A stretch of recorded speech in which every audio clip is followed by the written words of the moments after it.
Hello everybody, Jim Second from KSTHL Labels. So, woven clothing labels. So we have so many calling. Actually, so many names we can call them. Woven label, woven clothing label, and gums label, and fabric label, and damask label. So many we call that. Actually, so many customers asking us and.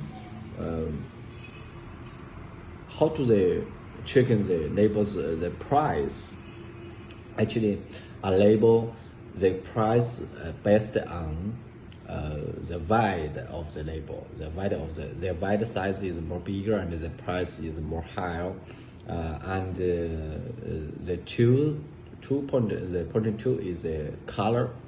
If our design artwork the color is more colors, that's with the price is higher.